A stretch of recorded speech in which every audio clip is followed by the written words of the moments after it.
আসসালামু আলাইকুম, নমস্কার। তবে চলুন আপনাদেরকে আমি একটা রেসিপি দেখাবো। সেটা হলো আলু দিয়ে চিকেন বানানো, একদম সুন্দর দারুণ লাগবে খাইতে। সেটার জন্য আমি কড়াইটা দিয়ে সর্ষের তেল দিয়ে দিলাম।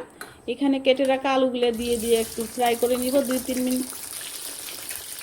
এগুলো এখন নাড়াই দিব ভালো করে, নাড়াচাড়া করে দিয়ে একটু হলুদের গুঁড়ো, নুন দিয়ে নিব।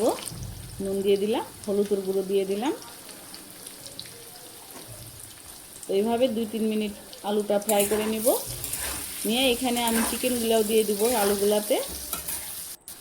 এটা এখন হয়ে গেলে এখানে আমি চিকেন দিয়ে দিলাম। চিকেনটাও আলুর সঙ্গে ফ্রাই করে নিব 2-3 মিনিট।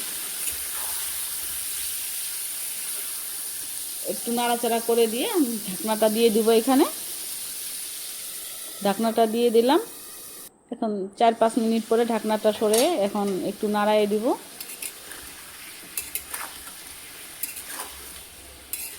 একটু নাড়াচাড়া করে দিলাম। এখানে লঙ্কার গুঁড়ো দিয়ে দিব। লঙ্কার গুঁড়ো 2 চামচ দিয়ে দিলাম। আপনারা যেভাবে ঝাল খাইতে চাবেন সেইভাবে দিয়ে নেবেন। নাড়াচাড়া করে দিয়ে নিয়ে এখানে আমি আগে পেস্ট করে রাখছি আদা, রসুন, গরম মশলা, জিরা, সেগুলো এখানে দিয়ে দিলাম। দিয়ে একটু নাড়াই নিব। দেখেন, আপনাদেরকে বলতেছি, সবাই তো আলু খাইতে খুব ভালোবাসে, বিশেষ করে বাচ্চারা বেশি ভালোবাসে। তবে আপনারা এইভাবে চিকেন আলু দিয়ে বানিয়ে দিবেন, দেখবেন কত সুন্দর লাগে, দারুণ খাইতে।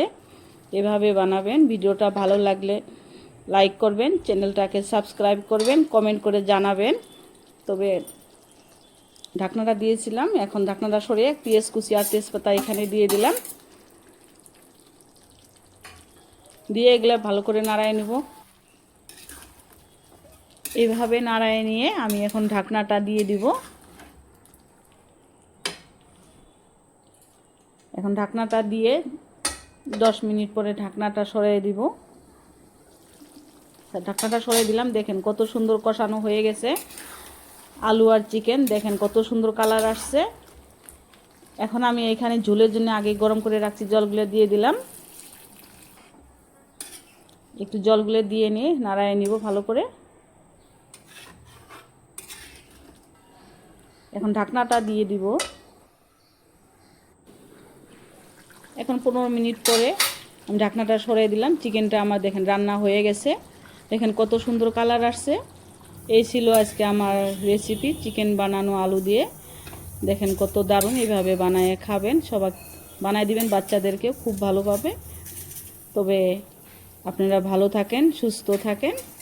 আবার দেখা হবো নতুন একটা ভিডিও নিয়ে।